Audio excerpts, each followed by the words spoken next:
तो आज का जो हमारा श्लोक है वो है फर्स्ट कैंटो 19 चैप्टर 33 श्लोक है। तो हम श्लोक रीड कर लेते हैं पहले। परीक्षितुवाच अहो अद्य वयं ब्रह्मन् सतसेव्या छत्रबन्धवः कृपयातिथि रूपेण भवति स्थितिकाकृतः। परीक्षितुवाच भाग्यशाली महाराज परीक्षित ने कहा, अहो अहो अद्य आज वयम हम ब्राह्मण हे ब्राह्मण सत सेव्या भक्तों की सेवा करने योग्य छत्र शासक वर्ग बंधवा मित्र कृपया आपकी कृपा से अतिथि रूपेण अतिथि के रूप में भवावधि आपके द्वारा तीर्थ का तीर्थ स्थल होने योग्य कृतः किया गया।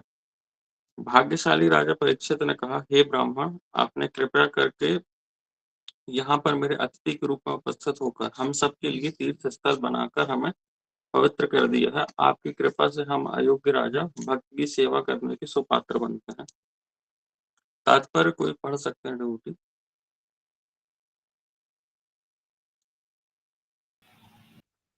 आप हैंडल कर सकते हैं अगर कोई रीडिंग करना चाहता हूँ तो पहले।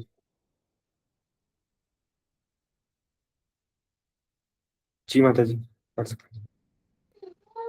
तात्पर्य इस भक्तिवेदांत स्वामी श्री प्रभुपाद की जय। सुखदेव गोस्वामी जैसे संत भक्त सामान्यतया किन्हीं भौतिक भोक्ताओं विशेष रूप से राजाओं के पास नहीं आते।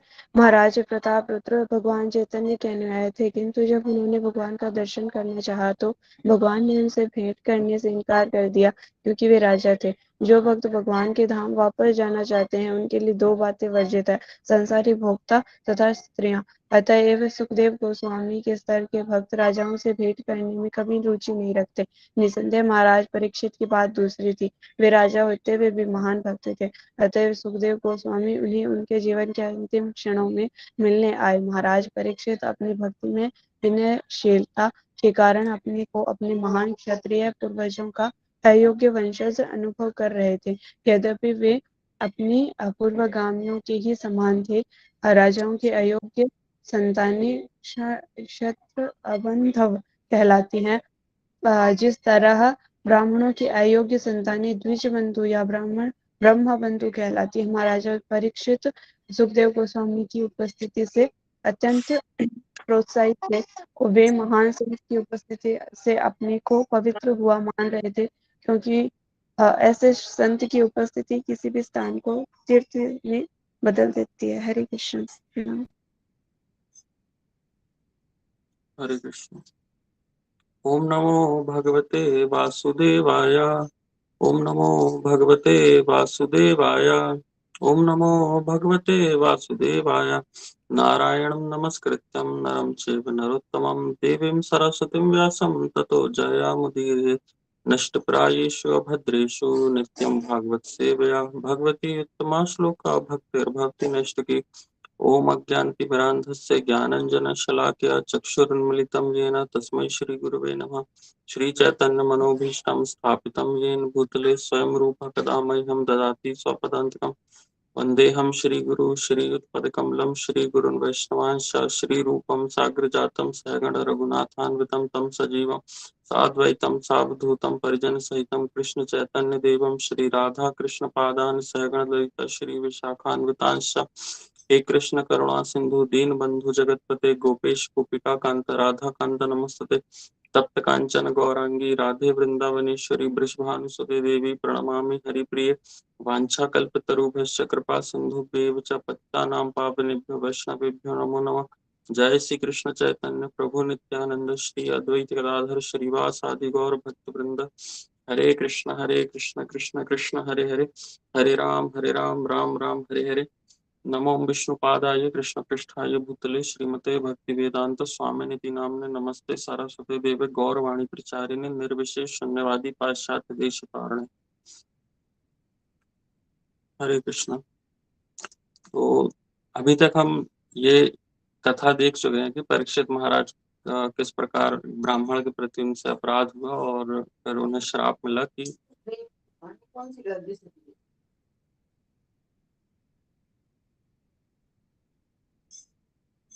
तो फिर जो परीक्षित महाराज को श्राप मिला कि 7 दिन के अंदर जो है उनकी मृत्यु हो जाएगी। तो अब परीक्षित महाराज ने यहाँ पर जो अपनी इच्छा व्यक्त की कि 7 दिन के अंदर वो कथा श्रवण करना चाहते हैं और भगवत प्राप्ति को करना चाहते हैं।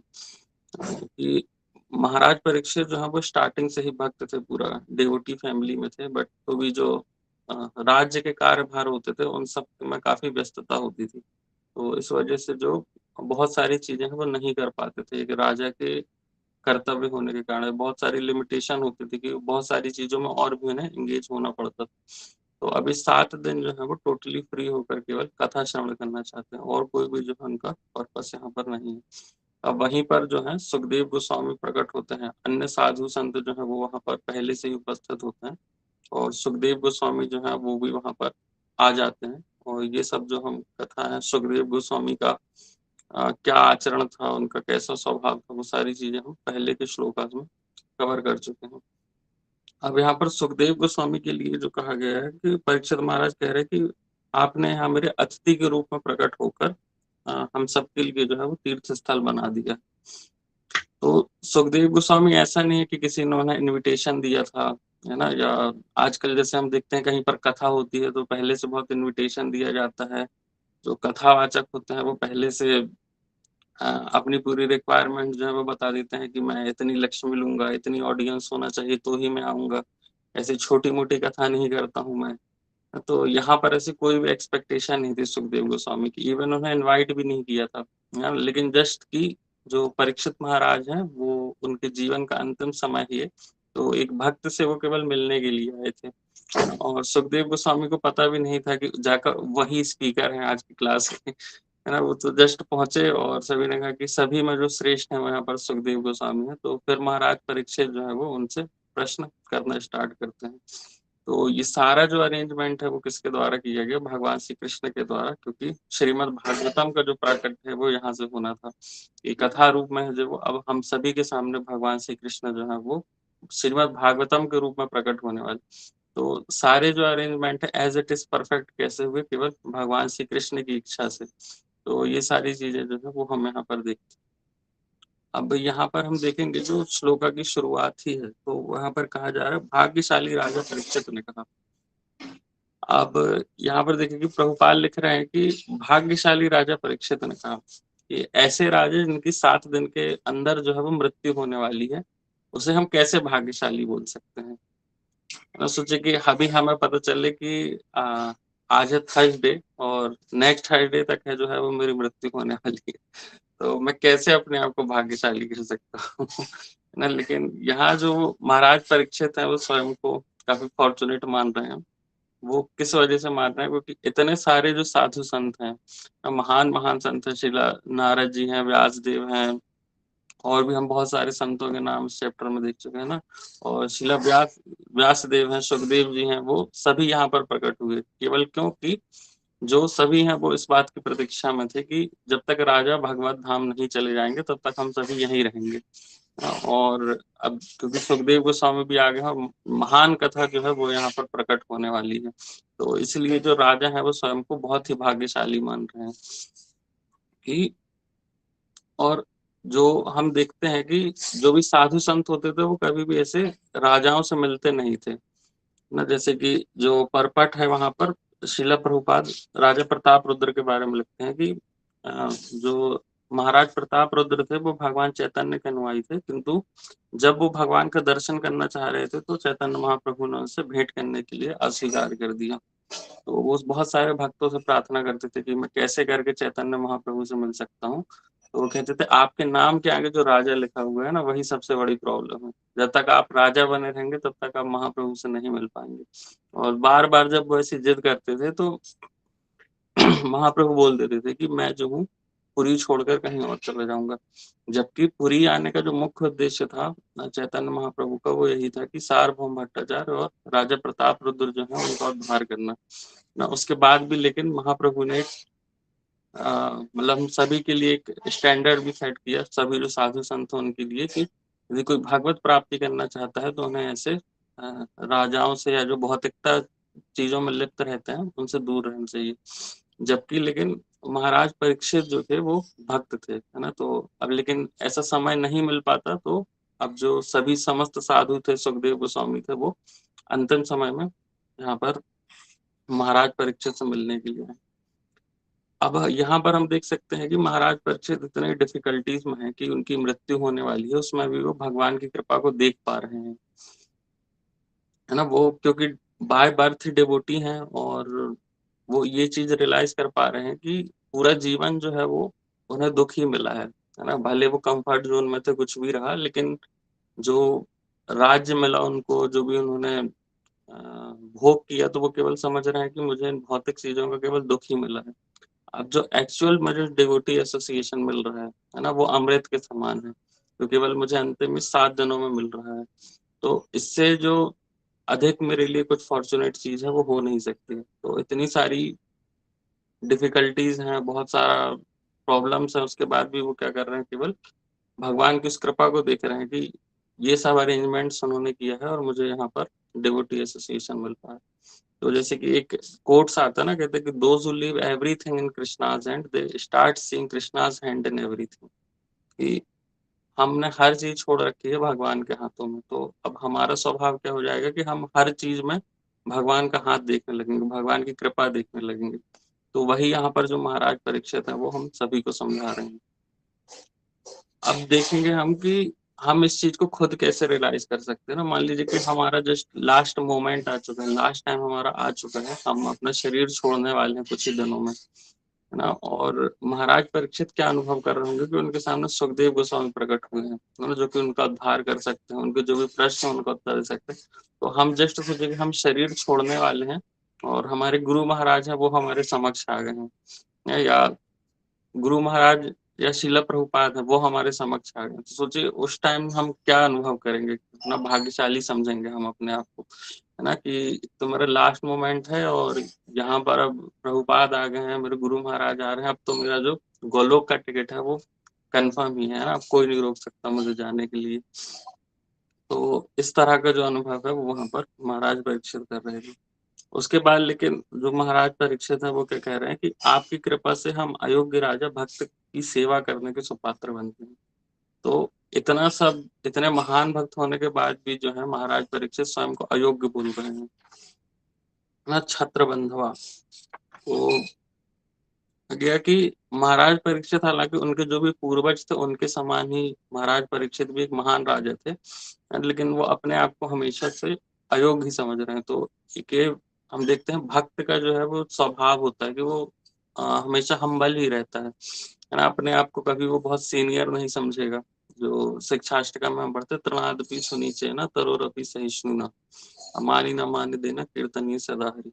तो वही चीज जो है यहाँ पर दिखा रहे हैं महाराज परीक्षित कि हमें हमेशा हम्बल रहना है। जब वो सुखदेव गोस्वामी के पास गए, इतने महान राजा हैं, वो चाहे तो किसी को भी डायरेक्ट इंस्ट्रक्शन दे सकते हैं कि मेरे कुछ प्रश्न है आप उनको उत्तर दो, या मैं कथा सुनना चाहता हूँ, तो वो किसी को भी ऐसे डायरेक्ट भी इंस्ट्रक्शन दे सकते हैं, है ना। लेकिन इसके जस्ट जो पहले वाले श्लोका में हम देखते हैं तो महाराज परीक्षित क्या कर रहे हैं, जब सुखदेव गोस्वामी आए थे तो ऑलरेडी उनको एक बार प्रणाम कर चुके हैं, है ना। उसके बाद अगेन वो सुखदेव गोस्वामी के पास जाते हैं, उनको सिर झुककर प्रणाम करते हैं, उनके सामने हाथ जोड़कर अपना सिर झुकाते हैं और फिर मधुर वाणी में एकदम विनीत भाव से जो है उनसे प्रश्न पूछते हैं। तो यह जो एक बहुत ही विनम्र स्वभाव जो था वो यहाँ पर वो दिखा रहे हैं, है ना। और स्वयं को बोल रहे हैं कि मैं तो बहुत ही अयोग्य हूँ। तो इसी प्रकार हम देखते हैं कि जब हम थोड़ा बहुत भक्ति में आते हैं, जब हम मतलब पहले दिन कभी हम मंदिर जाते हैं, तो तब हमें लगता है कि नहीं, अब यहाँ पर मेरे अलावा हर कोई भक्त है ना। लगेगा मुझे तो अभी बहुत सारी चीजें सीखना है, बहुत सारे ग्रंथ पढ़ना है, बहुत सारी कथाएं सुनना है। लेकिन हम 5-6 महीना हमें होता है भक्ति में आकर, और उसके बाद फिर हमें ये लगने लगता है कि अब केवल मैं ही भक्त बचा हूँ, है ना। बाकी सब तो है, कोई ये गलत कार्य कर रहा है, कोई दूसरा गलत कार्य कर रहा है। तो उस समय हमें क्या लगने लगता है कि नहीं, अब केवल मैं ही सही हूँ। तो इस तरह से जो हम वो हैं अहंकार में चले जाते हैं कि जो ज्ञान है, जो भक्ति है, वो भी हमें घमंड प्रदान करने लगती है। वास्तविकता में ऐसा होता नहीं है, लेकिन ये केवल हमारी इग्नोरेंस की वजह से है कि हम हम्बल बनने की जगह हम और भी ज्यादा इग्नोरेंट बन जाते हैं। रुद्रादपि सुनीचे न तरुरपि सहिष्णु है, हम उसे भूल जाते हैं और मैं सोचने लगता हूँ अब जो हूँ मैं बहुत ही सीनियर डिवोटी बन गया हूँ।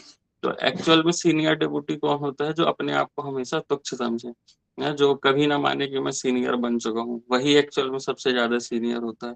और जो सोच रहा है कि नहीं मैं बहुत सीनियर डिवोटी हूँ, वो अभी बहुत दूर है सीनियर बनने से। तो हम जैसे नॉर्मल भी बोला जाता है, विद्या ददाति विनयम, कि विद्या जो है वो आपको विनय प्रदान करती है ना? तो जब तक हमारा स्वभाव जो है वो विनम्र नहीं होगा, विनीत स्वभाव हमारा नहीं होगा, तब तक जो विद्या है वो हमने एक्सेप्ट ही नहीं की। केवल हम ग्रंथों को पढ़ रहे हैं और हमारे मतलब स्वभाव में कोई भी चेंज नहीं आ रहा है, या हम उससे कुछ भी शिक्षा जो है वो ग्रहण नहीं कर पाए। शिक्षाष्टकम में भी जो कहा जाता है विद्यावधु जीवनम, है ना? तो विद्यावधु जीवनम एक तरह से यह भी हम समझ सकते हैं कि जैसे कोई वधु होती है ना, तो अ, वो मतलब थोड़ा सा शर्मीला स्वभाव होता है, जैसे शाय नेचर होता है ना, वो ऐसे बहुत ज्यादा किसी के सामने प्रिटेंड नहीं करते या शो ऑफ नहीं करते। तो विद्यावधु जीवनम की हमको भी जो विद्या प्राप्त करने के बाद है वो ऐसा ही स्वभाव रखना है कि बहुत ज्यादा हमें शो ऑफ नहीं करना है अपनी भक्ति का। कि मान लीजिए 4 महीने से हमारी माला हो नहीं रही थी, अचानक से आज एक दिन मेरी 16 माला हो गई है, तो अब मैं पूरे में अपना व्हाट्सएप स्टेटस लगा रहा हूँ कि 16 राउंड्स कंप्लीटेड, विजिटेड वृंदावन, है ना? ऐसे पूरा बुक मार्क बनाकर एक-एक चीज़ें टिक कर रहे हैं कि हाँ, मैंने आज ये कर दिया, ये भी कर दिया, ये भी कर दिया, तो लोगों को देखकर लगे कि मैं भक्त बन रहा हूँ। तो हम केवल क्या कर रहे हैं, हम भक्त बन नहीं रहे हैं, हम भक्त बनने का दिखावा कर रहे हैं। हम दूसरे लोगों को दिखा रहे हैं कि मैं कितना अच्छा भक्त हूँ, है ना? तो ऐसी ये जो चीटिंग प्रोपेंसिटी है वो हम में है ही, है ना? तो वो मतलब जब हम बहुत ही सिंसियरिटी के साथ फॉलो करेंगे भक्ति को, तभी वो जा पाएगी, है ना? अदरवाइज हम देखें कि जब तक कोई हमें देख रहा हो, हम किसी सीनियर्स के सामने हैं या और किसी भक्तों के सामने हैं, तब हम माला जब करेंगे तब हमारे बहुत ही सिंसियर लगेगा कि ये प्रभु जी से अच्छी माला तो कोई करता ही नहीं है। लेकिन जैसे ही देखा कि किसी का ध्यान नहीं है या मैं अकेले बैठकर चैंटिंग कर रहा हूँ, तब सीधा फिर एक हाथ में माला, एक हाथ में मोबाइल, है ना? तो माला के पे तो ध्यान नहीं है, मोबाइल पे बहुत अच्छा ध्यान है हमारा। तो ऐसा होता है हमारे साथ सभी के नेचर में, तो हमें अवॉइड करना चाहिए इन सारी चीज़ों को, है ना? और हम देखें कि कितना सिंसियरिटी के साथ हम इस कृष्णा कॉन्शियसनेस को फॉलो कर सकते हैं, वो हमें ध्यान रखना चाहिए।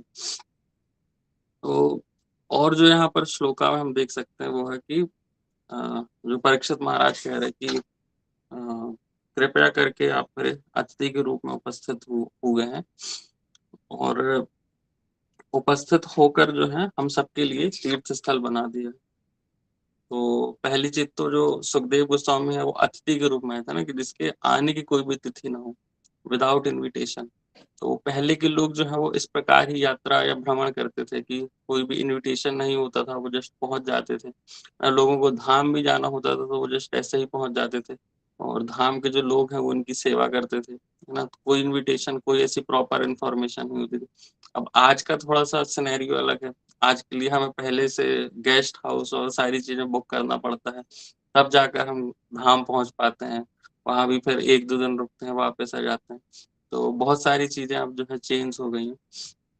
और यहाँ पर जो सुखदेव गोस्वामी हैं उनके आने का क्या प्रयोजन था ना, तो हमने ऑलरेडी डिस्कस किया इस पर कि कोई मतलब ऐसा प्रयोजन नहीं था कि अब वो आए कथा करने के लिए। महाराज परीक्षित बहुत अधिक उन्हें संपत्ति दे देंगे कथा के बदले में, है ना? या बहुत उनका फेम जो है वो बढ़ जाएगा इस कथा को करने से, इतने सारे लोग सुनने के लिए उपस्थित हुए। तो ऐसा कोई भी जो इंटेंशन था वो सुखदेव गोस्वामी का नहीं था।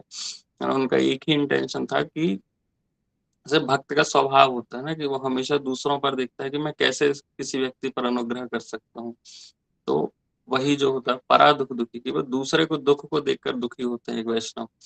तो उसी प्रकार जो सुखदेव गोस्वामी है वो केवल महाराज परीक्षित पर से मिलने के लिए और सभी जीवों का कल्याण करने के लिए वहां पर उपस्थित है। और है कि जो महाराज सॉरी जो सुखदेव गोस्वामी है वो उन्होंने उनकी उपस्थिति से जो वो स्थल था वो तीर्थ स्थान बन गया। अच्छा, तो गंगा नदी के वो तट पर ही बैठे थे ना, तो वो ऑलरेडी तीर्थ स्थान ही था, बट कहा गया कि जो आपकी प्रेजेंस उससे ये जो स्थान है वो एकदम हम सभी के लिए तीर्थ स्थल बन गया है। तो एक भक्त जो है वो जहाँ कहीं भी जाता है ना, तो उससे वो स्थान तीर्थ स्थल बन जाता है। ऐसे बहुत सारे लोग जाते हैं गंगा स्नान करने के लिए, वो जो भी उनके पाप कर्म होते हैं वो गंगा नदी में जब स्नान करते हैं तो वो सभी पाप कर्म जो है वहां पर एकत्रित हो जाते हैं। तो इससे जो गंगा नदी भी है या जो तीर्थ स्थल है वह भी दूषित हो जाते हैं ना, वो सभी पाप जो है वहाँ एकत्रित हो जाते हैं। लेकिन जब ऐसे भगवान के महान भक्त उस तीर्थ स्थान पर आते हैं या उस नदी में स्नान करते हैं, तो वह जो नदी है, तीर्थ स्थल है, वह भी समस्त पापों से मुक्त हो जाता है। और इस प्रकार जो तीर्थ स्थान है उनकी शुद्धता भी जो है वो बनी रहती है। तो जैसे कि हम भजन में सुनते हैं ना कि गंगारा परशुल पाश्चात्य पावन, दर्शन पवित्र करो यही तुम्हारा गुण। कि गंगा नदी में तो हम जब स्नान करेंगे तब हम पापों से और अपराधों से मुक्त होते हैं, लेकिन एक जो वैष्णव है ना, उनके दर्शन मात्र से ही है जो हम पवित्र हो जाते हैं। तो ये सारी चीजें जो हम देखते हैं। हाँ, फिर जो तात्पर्य में शिला प्रभुपाद बता रहे हैं कि जो भक्त श्री भगवान के धाम को प्राप्त होना चाहते हैं उनके लिए दो बातें वर्जित हैं, सांसारिक भोक्ता तथा स्त्रियां। तो कोई यदि ऐसा है जो भगवान को प्राप्त करना चाहता है तो उन्हें इन दोनों ही चीजों से बचकर रहना चाहिए। जैसे चैतन्य चरितामृत में बताया गया, असत संग त्याग ए वैष्णवाचार, स्त्री संगी एक असाधु कृष्ण भक्ता। कि जो वैष्णव है उसका सबसे पहला कर्तव्य, सबसे पहला आचरण क्या होना चाहिए, असत संग त्याग। कि ऐसी चीजें जो कि असत हैं, है ना, जो हमें भौतिकता में खींच सकती हैं, जो या हमारी भक्ति के लिए फेवरेबल नहीं है, ऐसी चीजों का त्याग करना ही ये हमारा सबसे पहला कर्तव्य होना चाहिए।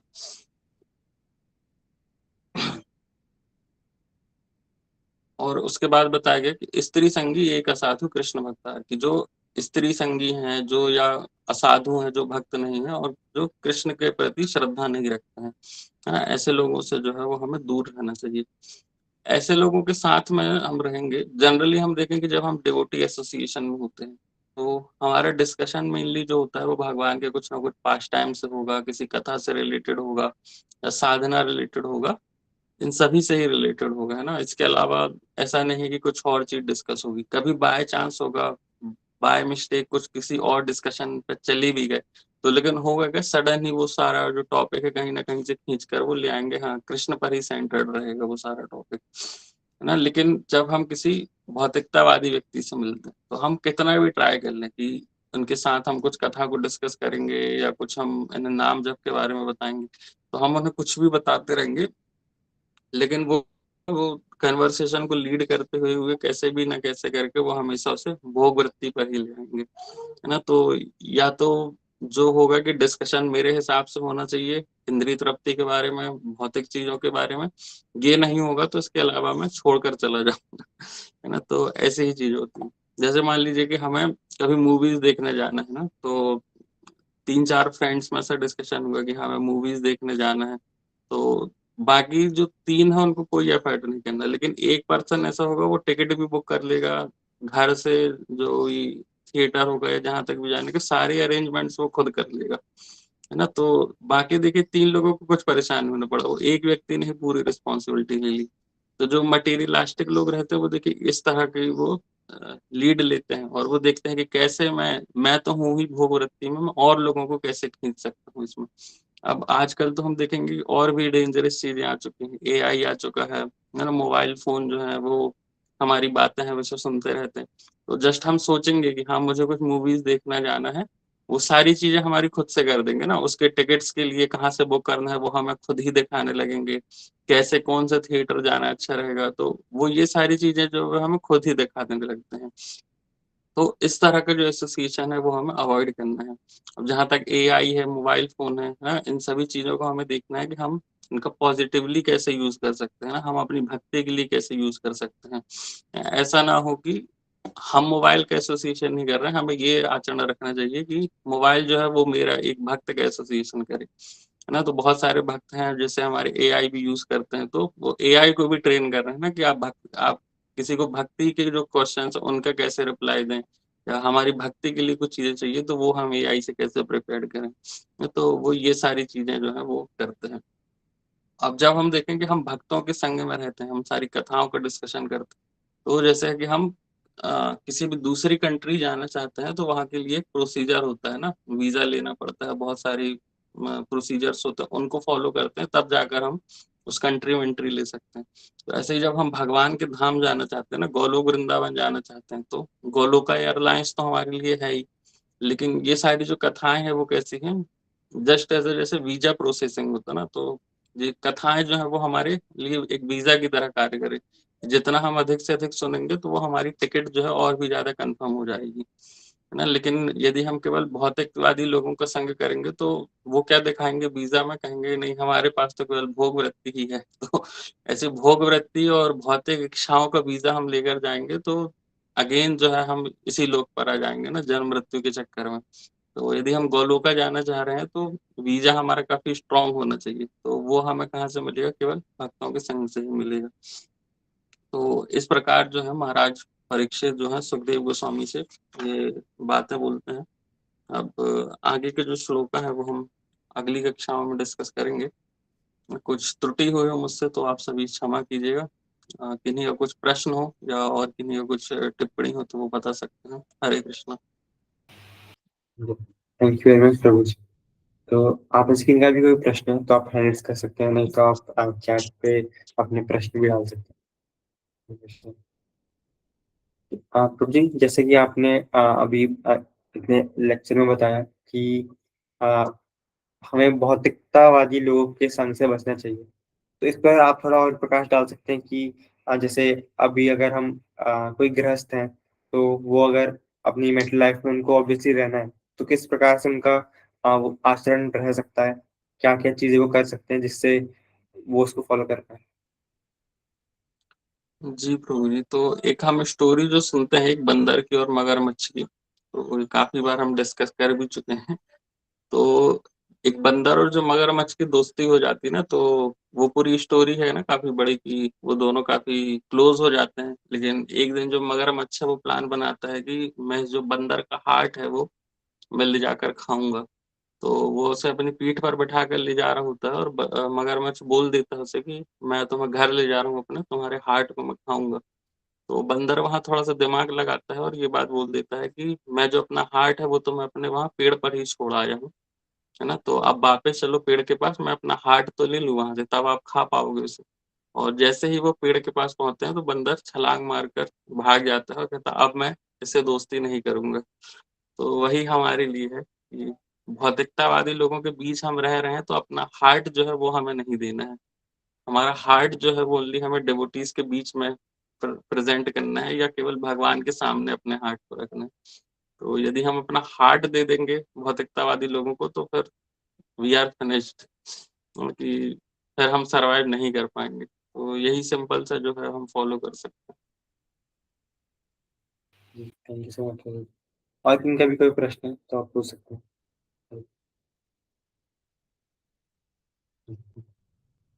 सो आई थिंक प्रभु जी इतना अच्छा लेक्चर आपने दिया कि जिनका कोई प्रश्न नहीं तो सब, और काफी अच्छे एग्जांपल्स आपने शेयर किए जिससे हमें समझ में आया कि हमको क्या क्या चीजें करनी चाहिए, क्या क्या गुण डेवलप करनी चाहिए।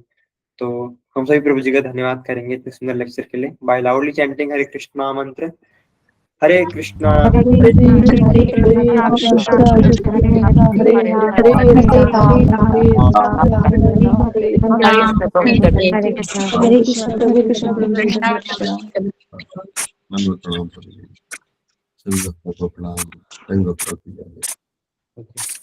सो धन्यवाद आप सभी का हमारे साथ जुड़ने के लिए, हमें अपना संग देने के लिए। इसी प्रकार आप हमारे सेशन ज्वाइन करते रहिएगा और हमें अपना संग देते रहिएगा। आपका सेशन हम यहीं पे विराम करेंगे। जगत गुरु श्री प्रभुपाद जी की जय। जय गौर